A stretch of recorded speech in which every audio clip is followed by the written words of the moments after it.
سرائيل الثرى صانيا ما ثالثا بل ثاني الأمثال سال لا إله إلا الله لا إله إلا الله لا إله إلا الله محمد رسول الله جود من جاد الوجود جوده جاد الجواد جمع بفرق بعد جمع للرجال جاء لا إله إلا الله لا إله إلا الله لا إله إلا الله محمد رسول الله وعلم يوم سيدنا محمد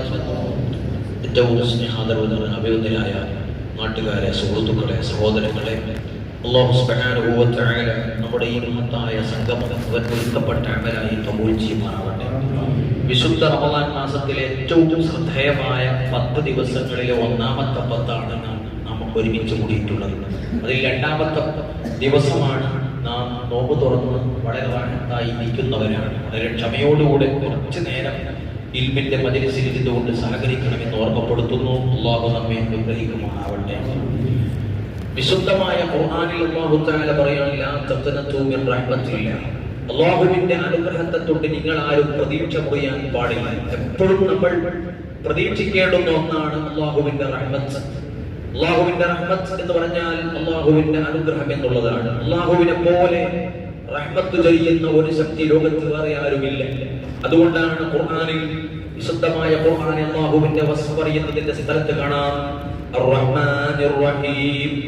ഈ ലോകത്ത് വഴിപ്പെട്ടവർക്കും വഴിപ്പെടാത്തവർക്കും ഒരുപോലെ ഗുണം ചെയ്യുന്നവൻ. ഇവിടെ കട്ടുന്നവനായ ആളുകൾക്ക് കക്കാനുള്ള സൗകര്യം അല്ലാഹു ഒരുക്കി കൊടുക്കുന്നു. അക്രമിയായ ആളുകൾ ആക്രമിക്കാനുള്ള സൗകര്യങ്ങൾ അല്ലാഹു ഒരുക്കി കൊടുക്കുന്നു. ലോകത്തെ എല്ലാ വിഷയങ്ങളിലും കൃത്യമായ റഹ്മത്ത് വിശാലമായി നൽകുന്നത് അല്ലാഹു മാത്രമാണ്. അതുകൊണ്ട് തന്നെ അല്ലാഹുവിന്റെ റഹ്മത്തിനെ ചോദിച്ചുകൊണ്ടേയിരിക്കണം. അല്ലാഹുമ്മ റഹ്മനി യാ റഹ്മർ റഹീമീൻ. റഹ്മത്ത് എന്ന് പറഞ്ഞാൽ ആരോഗ്യത്തിൽ ഒരു റഹ്മത്തുണ്ട്, ബിസിനസ്സിൽ ഒരു റഹ്മത്തുണ്ട്, ജീവിതത്തിൽ ഒരു റഹ്മത്തുണ്ട്, കുടുംബത്തിലുണ്ട്. എല്ലാ വിഷയത്തിലും വിശാലമായി കിടക്കുന്ന ഒന്നാണ് റഹ്മത്ത്. പക്ഷേ ഈ ലോകത്ത് എല്ലാവർക്കും അല്ലാഹു റഹ്മത്ത് ചൊരിയുമ്പോ പാരത്രിക ലോകത്ത് അങ്ങനെയല്ല. ഈ ലോകത്ത് അല്ലാഹുവിനെ വഴിപ്പെട്ടവരാരാണോ അവർക്കാണ് പാരത്രിക ലോകത്ത് അല്ലാഹു ഗുണം ചെയ്യുന്നവർ. ഈ ലോകത്ത് വഴിപ്പെട്ടവർക്ക് പാരത്രിക ലോകത്ത് അല്ലാഹു കരുണ ചെയ്യും.